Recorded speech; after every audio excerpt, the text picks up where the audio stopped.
Oh, no, you don't have anything to do with the gazebo. That's Kevin. When are they gonna start with the, You're okay. with the railings? There's nobody here, Jason. Yeah, just, There you go.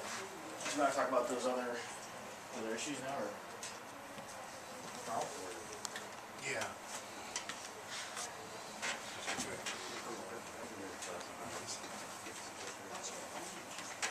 Yeah, you know what? Hang on, Jason, we'll do Brian so he can get out of there. That won't- Hey, let's get rid of Brian. You're trying What else to barrel, did you do? Brian.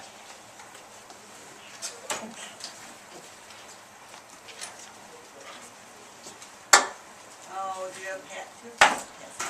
You have pie charts? Yep. Great. They're not actually pie charts, but they are charts.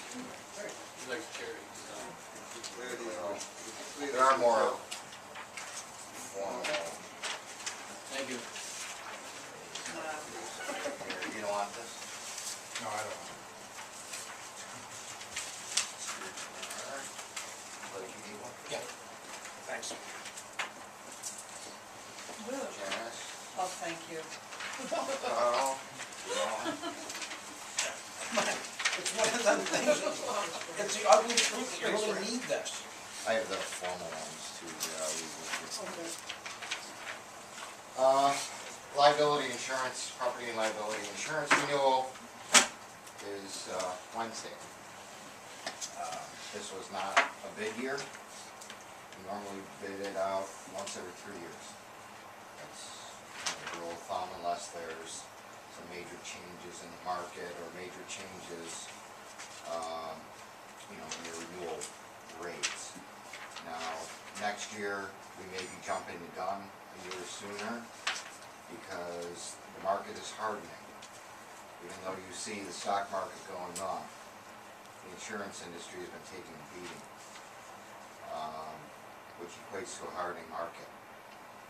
Some carriers, insurance carriers that do at municipalities, selective travelers, are looking at 20 and 30% rate increases.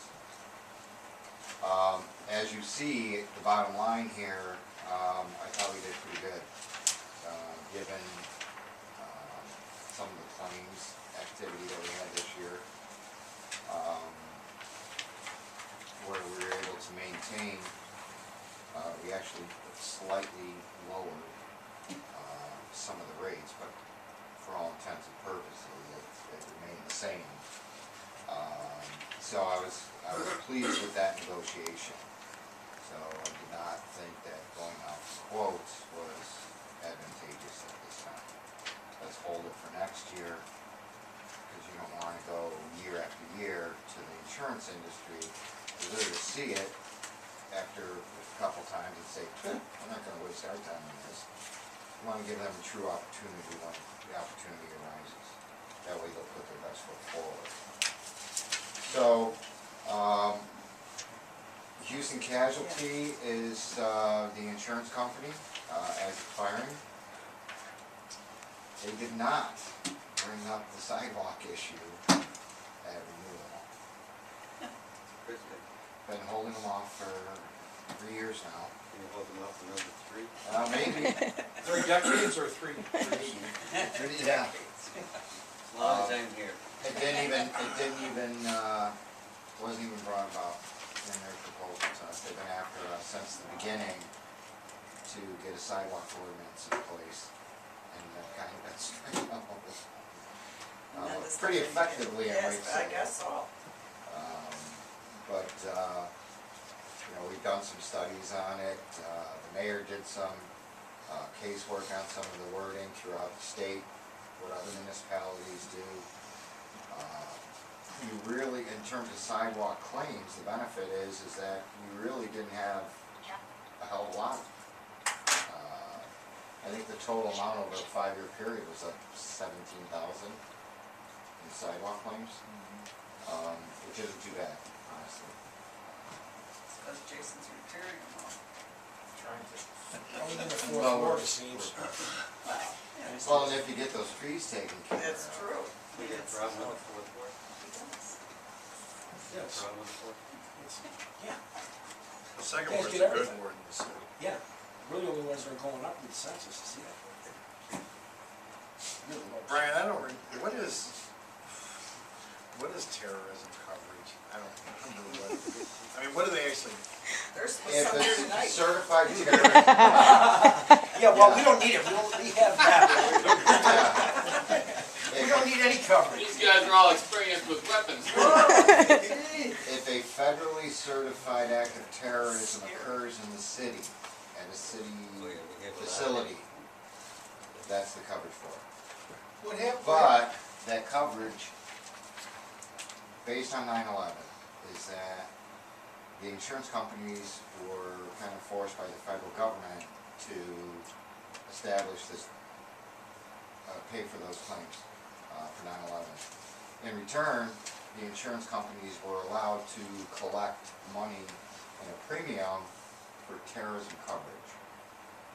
That's offered to every insured. You have the opportunity to accept it or reject it. That money goes into a super fund, and the insurance company themselves are only responsible, what you're buying is coverage for 10% of the loss. The federal super fund pays for 90%. So you're really only buying 10% of the coverage that a terrorist happened. Yeah, what happened after 9/11 was, all of a sudden, the new policies would come out with specifically excluding terrorism. Oh, they still do, yes, yes. And prior to 9/11, it was gray. You know, was it considered an act of war? No. So there was a lot of legal matters going back and forth, and then it was decided with the powers that be between the insurance companies and the government that insurance companies were gonna pay for the loss. However, as a bonus for doing that, we were gonna give you this terrorism coverage. So is your recommendation that we don't purchase it for $1,500? Yes. What's inland marine? That's mostly it's for your equipment. It's mostly Contractors' equipment, equipment, bulldozers, Right. loaders. right, there are some other things that would go in there, like a boat, jet ski, those types of things. Yes. But, you know, as you can see, there's a couple things here. One of the additions to your coverage this year is under employment practices, where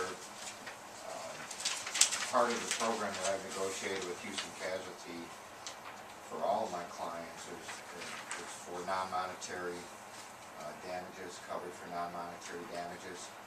In other words, you have to defend giving someone back their job. They're suing you for, you know, like injunctive relief type of things, and or back wages. So if they say, yes, you have to hire them back, and you owe them 3 months worth of wages, you have insurance coverage for that now. Whereas before you didn't. The other thing is that your umbrella or your excess policy is now a silo aggregate, which means it's applicable individually over each liability coverage. So you have $6 million over general liability, $6 million additional over public officials, police professional, and so on. So it's quite an extent of coverage that you have. You think 6 million is enough? Yes, I do. I mean, I should be sitting here saying, oh, no, you need to. No, But, no, You. you're gonna get sued for what you have. right, so let's make it 2.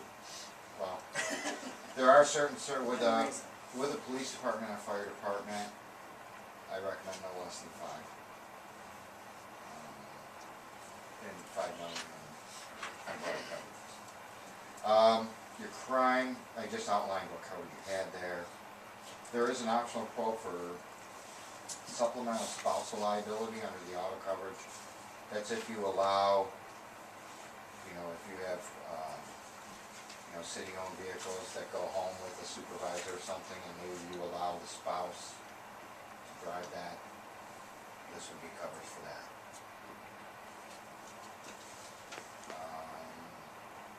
I mean, that, We have that? in my mind, it doesn't, No, no, we don't. We you don't. don't allow that, Okay, No. right. but I was like, what? it was offered, so you have to show it. Okay. that's about it.